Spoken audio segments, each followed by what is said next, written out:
সবাইকে স্বাগতম আমার নতুন আরেকটি ভিডিওতে। আজকের এই ভিডিওতে আমি আলোচনা করব কিভাবে একটি স্মার্টফোনকে ওয়েবক্যাম হিসেবে ইউজ করা যায়। করোনাকালীন এই সময় আমরা অনেকেই হয়তো বা এখন বাসায় বসে অনলাইন ক্লাস করছি বা কেউ অনলাইন ক্লাস নিচ্ছি, কিন্তু অনেকের হয়তো বা বাসায় ওয়েবক্যাম নেই, কারো হয়তো বা ব্যাকগ্রাউন্ড ল্যাপটপ আছে, অনেকের হয়তো বা ডেস্কটপ আছে। ডেস্কটপে সাধারণত ওয়েবক্যাম থাকে না এবং ব্যাকগ্রাউন্ড ল্যাপটপেও ওয়েবক্যাম থাকে না। সেক্ষেত্রে আমরা কি করবো? কিন্তু আমাদের প্রত্যেকের হাতেই একটি স্মার্টফোন আছে, আর স্মার্টফোন থাকলে আপনি সেটিকে ওয়েবক্যাম হিসেবে ইউজ করতে পারবেন। কিভাবে সেটা আমি এই ভিডিওতে বিস্তারিতভাবে আলোচনা করব। আর এই জন্য আপনাকে যেটা করতে হবে, একটি স্মার্টফোন ম্যানেজ করতে হবে এবং একটি ডেস্কটপ থাকতে হবে, তাহলে কাজ হয়ে যাবে। তো চলুন শুরু করা যাক মূল ভিডিওটি। স্মার্টফোনটিকে ওয়েবক্যাম হিসেবে ইউজ করতে হলে আপনাকে প্রথমেই ড্রয়েড ক্যাম ক্লায়েন্ট নামক সফটওয়্যারটি ডাউনলোড করতে হবে। আমি ডিসক্রিপশন বক্সে লিঙ্ক দিয়ে রাখবো। সফটওয়্যারটির সিস্টেম রিকোয়ারমেন্ট হচ্ছে উইন্ডোজ 10 64 বিট অথবা উইন্ডোজ 7 অথবা 8 এর 32 অথবা 64 বিট রাখলেই হবে। আমার পিসিতে অলরেডি সফটওয়্যারটি ডাউনলোড করা ছিল, তাই আমি ডাউনলোড করে দেখাচ্ছি না।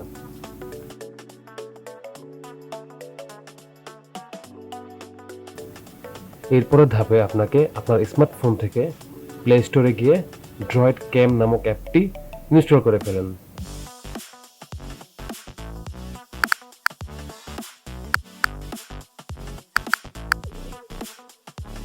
আমার মোবাইলে অলরেডি অ্যাপটি ইনস্টল করা ছিল।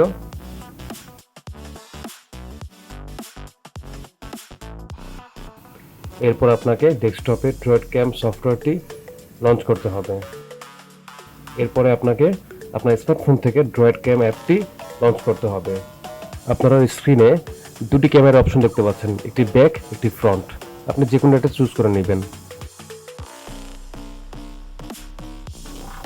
এখন আপনারা স্ক্রিনে যে ওয়াইফাই আইপি দেখতে পাচ্ছেন,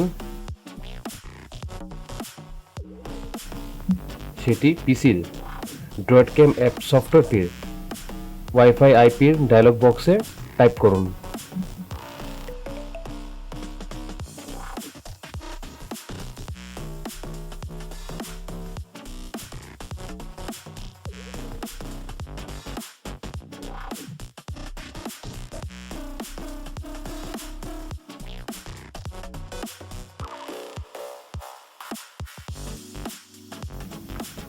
টাইপ করা হয়ে গেলে ভিডিও এবং অডিও দুটির উপর টিক প্রেস করে স্টার্ট প্রেস করুন।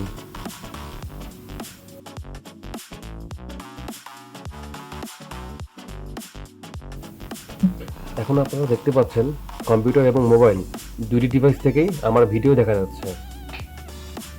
ইনিশিয়ালি মোবাইলে কিছুটা স্লো হলেও পরবর্তীতে সেটা ঠিক হয়ে গেছিল।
ভিডিওটি ভালো লেগে থাকলে অবশ্যই আপনার ফ্রেন্ডদের সাথে শেয়ার করবেন।